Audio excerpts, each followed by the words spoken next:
Ek groet julle in hierdie wonderlike naam van Jesus in hierdie oggend. En dit is die tweede laaste sessie van Hooglied. Ja, dit was nogal lank. Maar ek prys die Here vir dit, dat ons dit kon doen. En na Hooglied gaan ons alles in ons vermoë doen om te kyk na hierdie nuwe lewe. Hoe kom 'n mens daar uit? Wat verwag die Here van jou? Is daar iets wat ek moet doen? Is dit iets wat die Heilige Gees, dit is iets wat die Heilige Gees doen, ons weet, maar daar's baie faktore wat daartoe lei dat hierdie proses van transformasie stadig kan gebeur.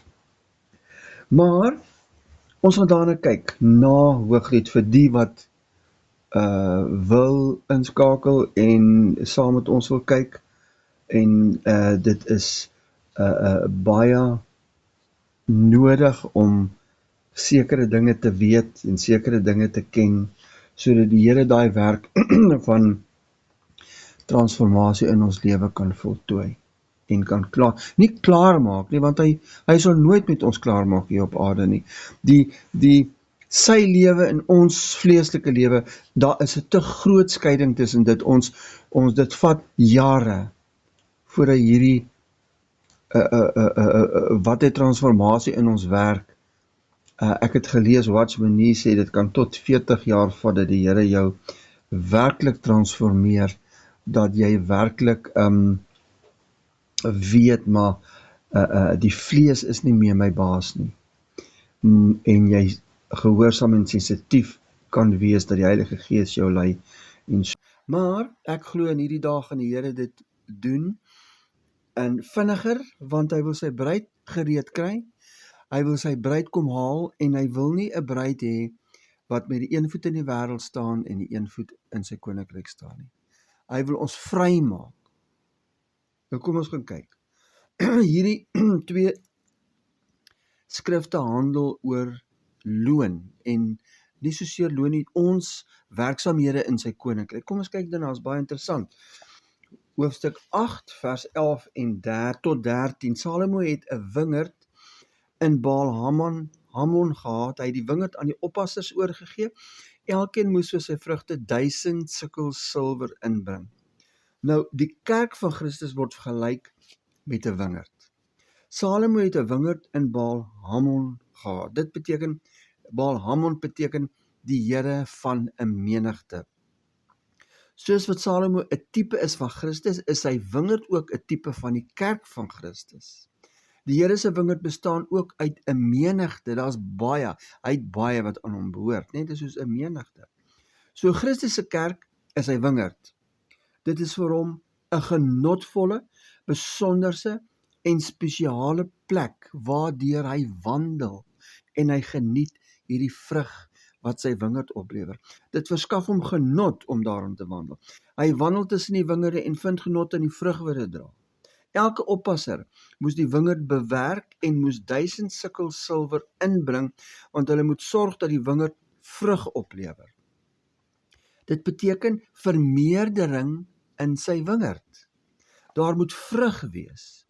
Hier sien ons die noodsaaklikheid dat sy wingerd vrug moet dra. Ons verstaan ook nou beter hoekom Paulus so naastigtelik gepleit het, dat ons volwasse moet word in Christus Jesus, want dit is alleen die lewe van Christus in ons wat vrug kan voortbring. In ons vlees kan ons geen lewe en geen vrug voortbring. Hy het hierdie wingerd aan ons toevertrou en dit oorgegee aan ons as oppassers daarvan.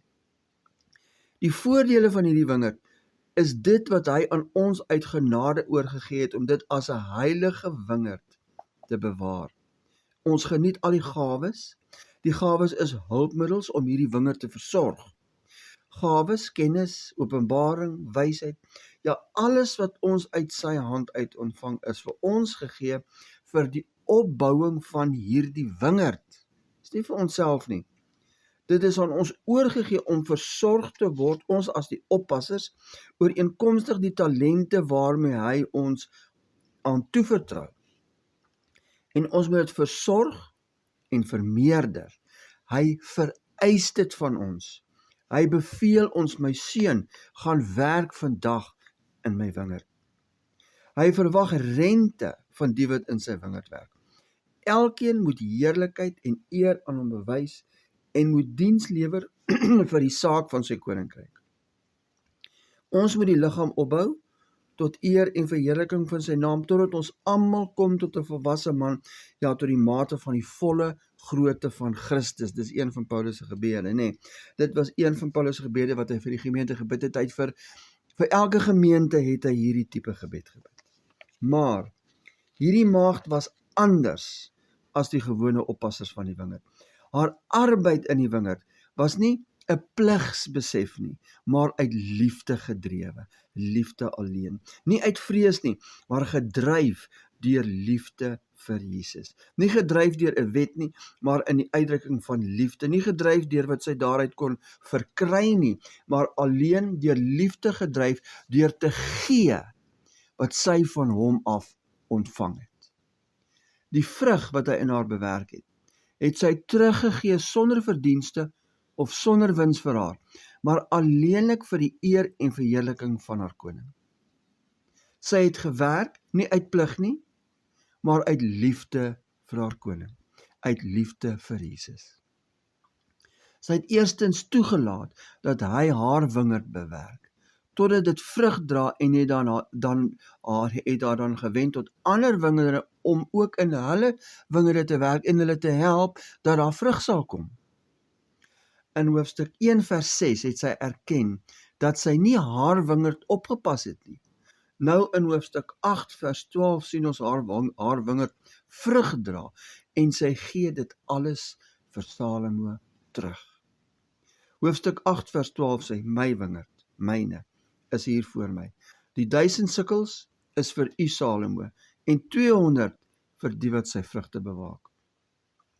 In hoofstuk 1 vers 6 het hierdie maagd gesê, my eie wingerd het ek nie opgepas nie. Sy was aangestel as oppassers van die wingerde van ander, maar het haar eie wingerd verwaarloos.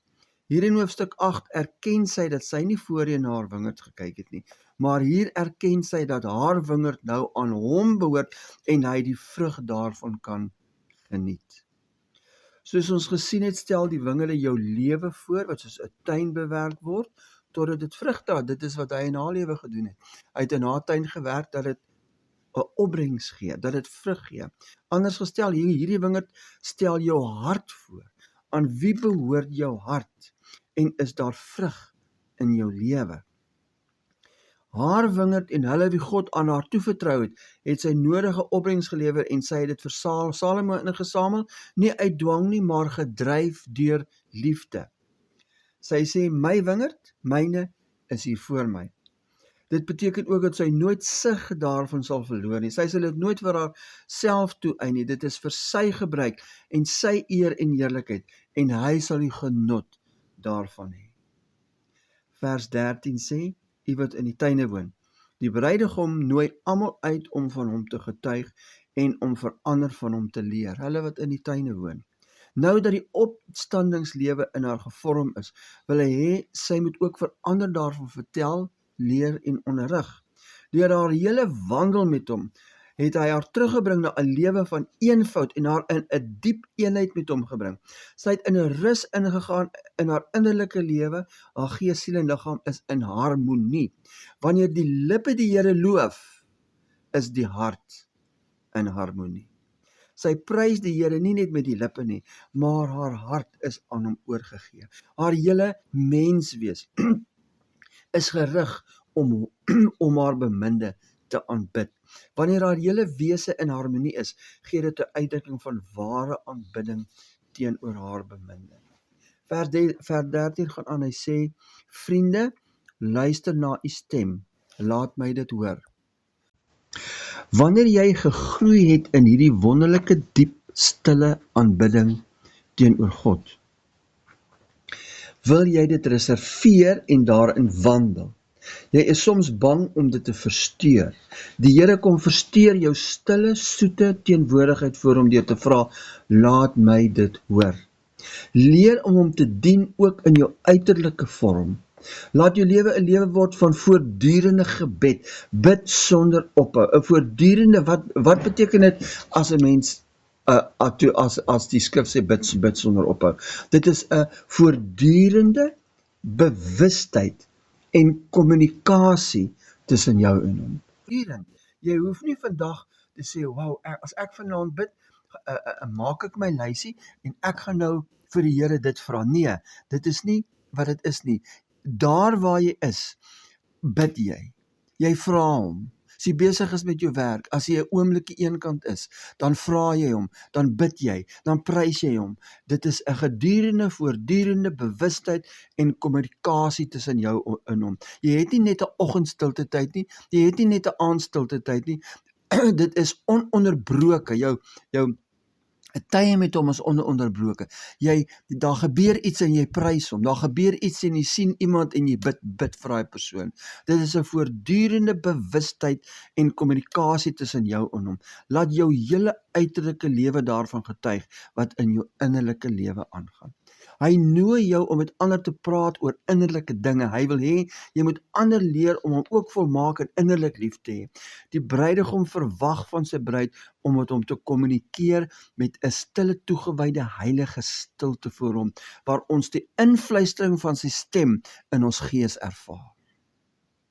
Hy soek 'n verhouding met jou, 'n bruidsverhouding met jou, niks minder nie. Hierdie is 'n uitroep van die Vader hart teenoor die mens. Ons is vir hom gemaak en ons sal nêrens anders inpas nie. Niks anders in die lewe sal ons kan satisfaksie gee as juis net hy nie.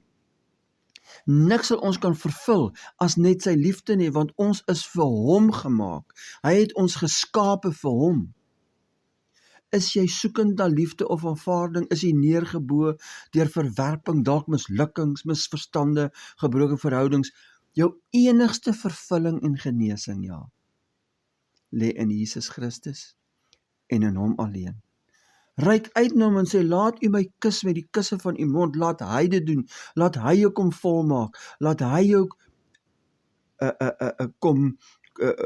let hy complete you. Nêrens is daar 'n plek wat jou waarlik rus kan gee as jy's in hom nie. Nêrens. Jesus sê, kom na my toe almal wat vermoeid en belas is en ek sal vir jou rus gee. Sy rus is voortdurend, aanhoudend en standhoudend. Ken ons daardie rus? Dan nooi hy jou om by hom te rus en in hom rus te vind en hy sal jou maak waarvoor jy geskape is. Jesus roep na sy kinders in hierdie uur. Dit is 'n uur wat ons absoluut ons in hom moet vestig, anders te gaan ons mislei word. Dit is verskriklik hoe die misleiding daar buite hardloop. En as ons nie gevestig is in Jesus nie, dan gaan ons mislei word en ons gaan van hom af wegsak. Ons moet wakker word, ons moet hom soek en ons moet nie na predikers en mense en luister nie, maar ons moet elke iets wat ons kry gaan meet by die skrif. Ons moenie sommer net aanvaar wat almal sê nie, maar ons moet, en my ingesluit, jy moet gaan en jy moet by die skrif gaan seker maak, Here, wat wil u vir my sê? Moenie net so luister na mense en dink, dit is die waarheid en daar hardloop misleiding, verskriklike misleiding rond. Ek wil hê jy moet saam met my bid vandag. Kom ons vra die Here dat hy daar hierdie transformasie werk sal voltooi wat dalk vir jare lank bar in jou lewe gelê het. Bid saam met my. Ek gaan persoonlik wees met my gebed sodat julle in julle harte kan saamstem in hierdie gebed. Kom ons bid saam. Vader, ek kom na u toe in hierdie oggend en ek bid vir openbaring.